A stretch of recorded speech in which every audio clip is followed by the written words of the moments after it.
Welcome back to Prasanna சமையலறை. இன்றைக்கி நம்ம ஹோம்மேட் பன்னீர் எப்படி செய்யுதுன்னு பார்க்கலாம் வாங்க. இதுக்கு தேவையானது பார்த்திங்கன்னா, ஃபஸ்ட்டு 1.5 லிட்ரு பால் தண்ணி ஊற்றாமல் எடுத்துக்கோங்க.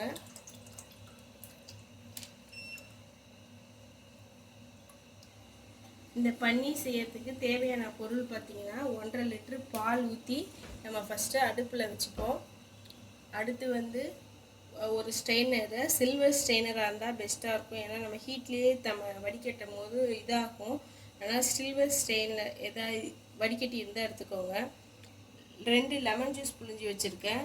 அப்புறம் இந்த பன்னீர் மோல்டு ஆன்லைன்லலாம் கிடைக்கிது. நான் எங்கள் வீட்டுக்கு ஏற்ற மாதிரி எடுத்துருக்கேன். நீங்கள் உங்கள் வீட்டுக்கு எவ்வளோ சைஸ் தேவைப்படுமோ அந்த மாதிரி எடுத்துக்கோங்க. ஒரு கிளாத்து இந்த பன்னீரை வடிகட்ட, இந்த ஸ்டெயின்லெஸ் ஸ்டீல் வடிகட்டி மேலே இந்த மாதிரி ஒரு துணியை போட்டு வச்சுக்கோங்க. அப்போ தான் பால் கேர்டலானோடனே எடுத்து ஊற்றுறதுக்கு நமக்கு ஈஸியாக இருக்கும். பால் இந்த அளவுக்கு காஞ்சா போதும். இப்போ நம்ம எடுத்து வச்சுருக்க 2 லெமன் ஜூஸ் எடுத்து வச்சுருக்கோம். அதை ஊற்றி கேர்டல் பண்ணணும். நீங்கள் பாருங்கள் எவ்வளோ லெமன் ஜூஸ் தேவைப்பட்டோ. நான் 2 எடுத்து வச்சுருக்கேன். சப்போஸ் இது பத்தலைன்னா நீங்கள் இன்னும் கொஞ்சம் லெமன் ஜூஸ் எடுத்து ஆட் பண்ணுற மாதிரி வரும். இதில் கேர்டல் ஆகலைன்னா இன்னும் கொஞ்சம் லெமன் ஜூஸ் சேர்க்குற மாதிரி வரும். இப்போ நான் எடுத்து வச்சுருக்க 2 லெமன் ஜூஸே கரெக்டாக இருந்தது. ஃபுல்லாக கேர்டல் ஆகிடுச்சு.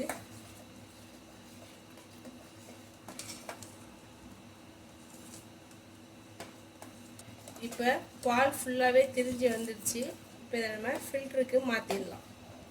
இப்போ அடியில் இந்த மாதிரி ஒரு குண்டா வச்சுட்டு நம்ம கிளாக் போட்டு வச்சுருக்க இந்த ஃபில்டரை இது மேலே வச்சுட்டு நம்ம இந்த கேர்டலான பால், இந்த திரிஞ்ச பால் எடுத்து இதில் ஊற்றிக்கலாம். இப்போ இந்த பாலில் கூலிங் வாட்ரு, நல்லா கூலாக இருக்க வாட்டரை ஒரு 2 தடவை ஊற்றி நல்லா அலசி எடுத்துக்கோங்க. ஏன்னா நம்ம லெமன் ஜூஸ் ஊற்றிருக்கோம். அந்த புளிப்புலாம் நல்லா வாஷ் பண்ணி எடுத்துக்கோங்க. இந்த துணியெல்லாம் இந்த மாதிரி ஒன்றா சேர்த்துக்கிட்டு ரவுண்ட் பண்ணிக்கோங்க. ரவுண்ட் பண்ணி நல்லா புழிஞ்சு எடுத்துக்கோங்க.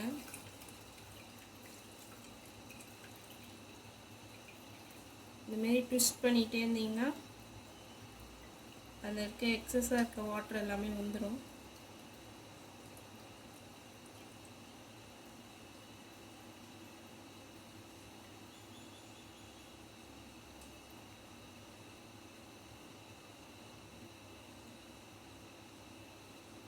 இப்போ இந்த பன்னீரை நம்ம ஒரு மோல்டில் வைக்க போகிறோம். இப்போ இந்த ஃபில்ட்ரு மேலேயே இந்த மோல்டை வச்சுட்டு நம்ம செஞ்ச பன்னீரை இதுக்குள்ளே கரெக்டாக போட்டுருவோம்.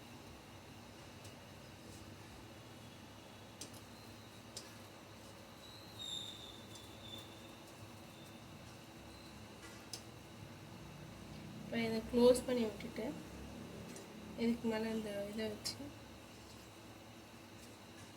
நல்லா ப்ரெஸ் பண்ணி விடுங்க. இதை ஒரு வெயிட்டான கல் ஒன்று இது மேலேயே வச்சுருங்க. வச்சு ஒரு 2 மணி நேரம் கழித்து எடுத்தீங்கன்னா நம்ம ஹோம்மேட் பன்னீர் ரெடி ஆகிடும். வெயிட் வச்சு 2 மணி நேரம் ஆயிடுச்சு. இப்போ நம்ம எடுத்து பார்ப்போம் பன்னீர் எப்படி வந்திருக்குன்னு.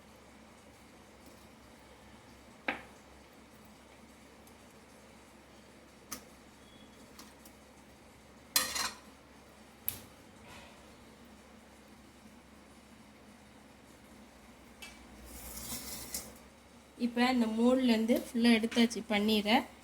இப்போ 1.5 லிட்ரு பால் செஞ்சதில் எவ்வளோ பன்னீர் வருதுன்னு நம்ம வெயிட் போட்டு பார்த்துடலாம்.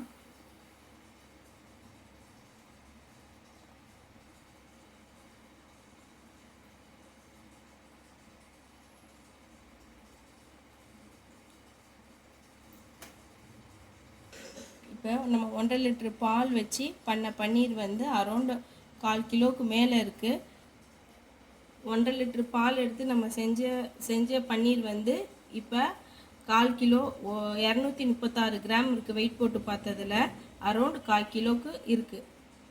நீங்கள் எங்கள் சேனலுக்கு புதுசாக வந்திருக்கீங்கன்னா என் சேனலை லைக் பண்ணுங்கள், ஷேர் பண்ணுங்கள், சப்ஸ்கிரைப் பண்ணுங்கள், பெல் ஐக்கானை கிளிக் பண்ணுங்கள். கடையில் வாங்கினா ப்ரிசர்வேட்டிவ்லாம் சேர்த்துருக்கோம். நமக்கு ப்ரிசர்வேட்டிவே இல்லாமல் வீட்டில் 1.5 லிட்ரு பாலை வச்சு பன்னீர் ரெடி பண்ணியாச்சு. இது நம்ம வீட்டிலேயே செஞ்சனால பசங்களுக்கு எந்த ஒரு கில்ட்டும் இல்லாமல் கொடுக்கலாம். இந்த பன்னீரை வச்சு பசங்களுக்கு பன்னீர் டிக்கா செஞ்சு தரலாம், பன்னீர் பாப்கார்ன் செஞ்சு தரலாம், பன்னீர் பட்டர் மசாலா செஞ்சு தரலாம், இதெல்லாம் செஞ்சு தரலாம். இதை ஸ்லைஸ் பண்ணி ஒரு கண்டெய்னரில் போட்டு ஃப்ரிட்ஜில் 3 to 4 days வரைக்கும், நம்ம ப்ரிசர்வேட்டிவ் எதுவும் சேர்க்கலை, மினிமம் 5 days வரைக்கும் வச்சுக்கோங்க. அதுக்கு மேலே வைக்காதீங்க.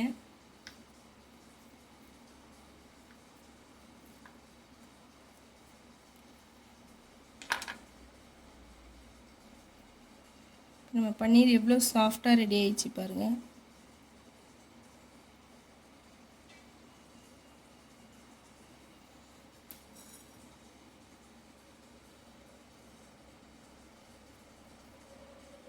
இதை கட் பண்ணி ஒரு பாக்ஸில் எடுத்து ஃப்ரிட்ஜில் வச்சிட்டோம்னா ஹோம்மேட் பன்னீர் ரெடி.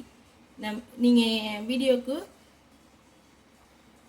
லைக் பண்ணுங்கள், ஷேர் பண்ணுங்கள், சப்ஸ்கிரைப் பண்ணுங்கள், பெல் ஐக்கானை கிளிக் பண்ணுங்கள். Okay, thank you friends.